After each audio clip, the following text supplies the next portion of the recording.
Today I'm going to show you how to make these gnome door hangers. Very simple to make.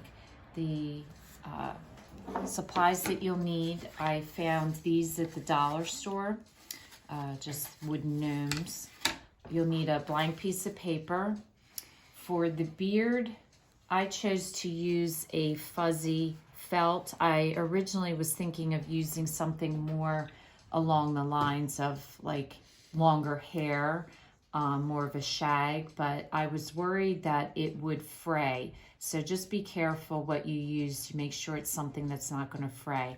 This was inexpensive as well. The more shaggy materials were kind of pricey. So I thought this turned out really nice. And you only need, I did 4 gnomes and I only got 1/4 yard of fabric. So you don't need more than 1/4 yard. And then for the, you can do whatever patterns you want. I did a solid pattern on the bottom and a color coordinating pattern on the top. So I choose to use a navy. And then for the nose, you can really use any color. I used the brown and the cream. And then for the top, I chose a star pattern. You only need 1 sheet of each. So 1 sheet of the star, 1 sheet of the navy, and 1 sheet of the brown. If you're going to do like 4 gnomes. If you're only going to do 1, then hopefully maybe you have some scrap paper sitting around that you can use. And then a ribbon. I chose a dark navy satin ribbon. Your tacky glue, a glue stick, fabric scissors, regular scissors, pencil pen, a thin dark marker, a hole punch, and you'll need a screwdriver. And then I have these gems. I did 2 different types. I'm going to actually do each one a little different. So for this one, I just did stars to match the star paper. This one I did butterflies. I'm going to do another one, butterflies. So I'm just going to do each one a little different. So I chose to use gems, but you can do anything. You could do a big flower, you could do felt, or you can just leave it plain if you wanted. Okay, so the first thing you want to do is create your patterns. You need a pattern for the nose, a pattern for the beard, a pattern for the hat, and a pattern for the bottom.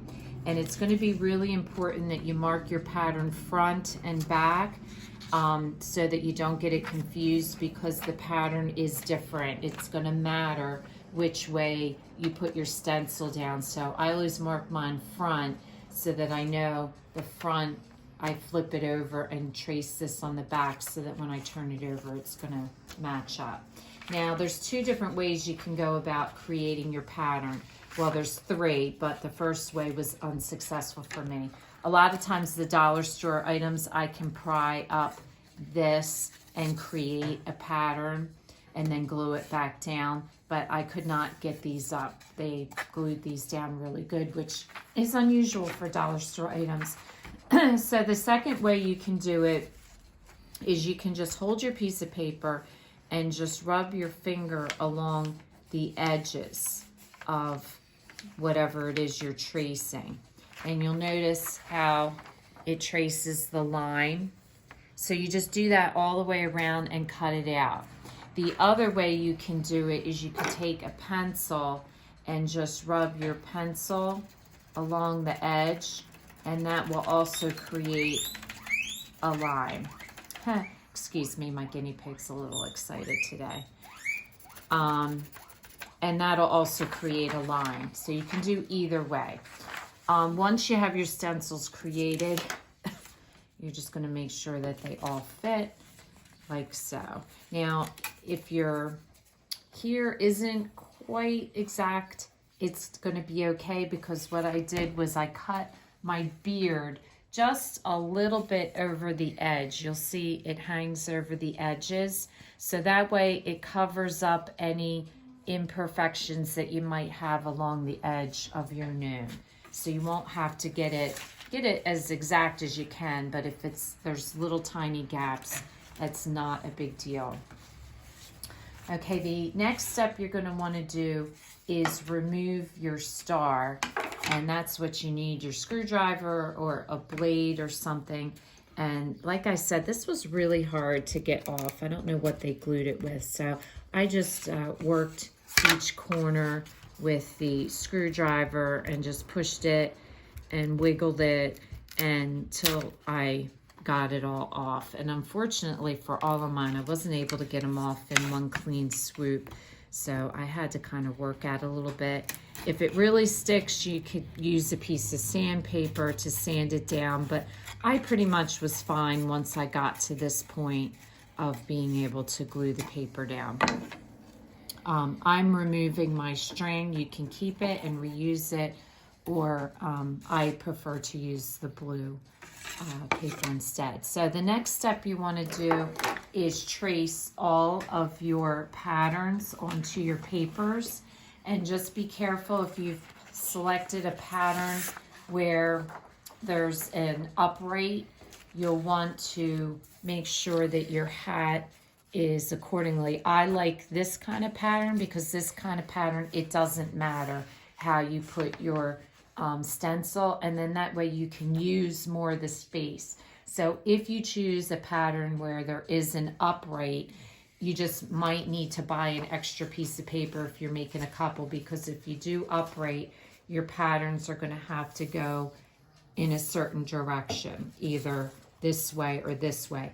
But for this pattern, I can do any which way, and it's not going to matter. So once you have your stuff traced, you're going to cut it out. Now for the beard, I trace on, again, I always trace on the back. And for this, I just used a pen and just traced it out with the pen, and it came out looking like this. And so that works out fine, and you just cut, and then that way it gives you that extra that you need, the extra overhang. So once you trace everything out, cut it out, and we'll be ready to glue. So after you cut everything out, the next step is to use your fine tip marker. And for the nose, the base body, and the hat, I'm just gonna do just a trace. I just think it makes it look a little bit more finished.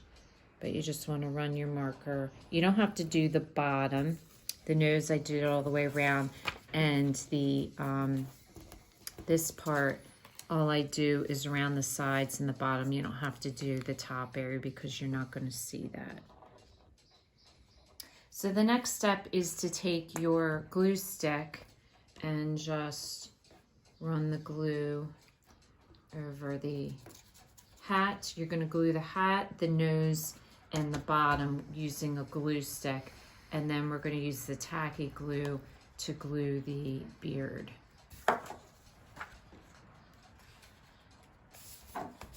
Also make sure that you've punched a hole in the upper part of your hat before you glue it down, so that way you can run your string through there to hang it up. So once you've glued on these three parts, you'll notice here there's just a slight bit of imperfections around here. You're not going to see that once you glue your beard on. So the beard I glue on with the tacky glue, because the problem with tacky glue is it'll make your regular papers ripple, but for this you're definitely going to need tacky glue. So basically all I do is just run the glue once it comes down. I run the glue all along like this, and then just take your finger and smooth out the glue so that it is consistently across the whole surface of the beard. And then if you need any extra, you might need to add a little bit on, but I just take my finger, make sure that I get all the edges really good so that it sticks. And this makes the glue smooth, so there's no rippling, even though with this kind of material it probably isn't going to matter.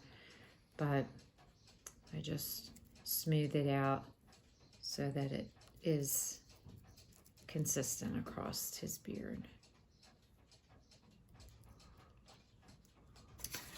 And then just place your beard on top.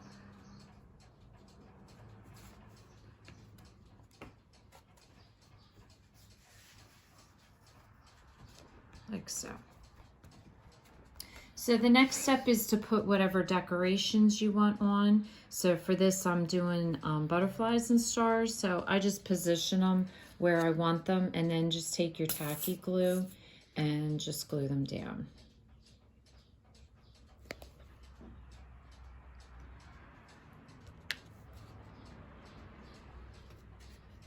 So the last step is to take a piece of ribbon, and for this one I decided to tie it in the front in a bow. I think it looks cute.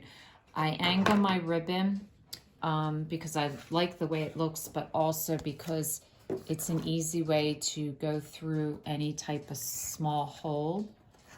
It makes it easy to pull through, and sometimes it'll fray a little bit when you do that, so just after you're done, just give it a little bit of a trim. So for this one, I'm going to leave a small loop at the top to hang it, and I'm going to tie this into a knot and have your ends equal. I'm going to tie a knot, and then I'm just going to tie it into a small bow.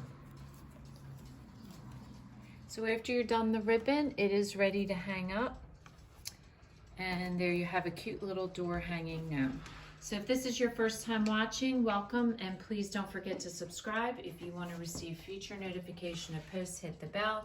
And if you like the video, please give us a thumbs up. Thanks for watching, and we'll see you again soon.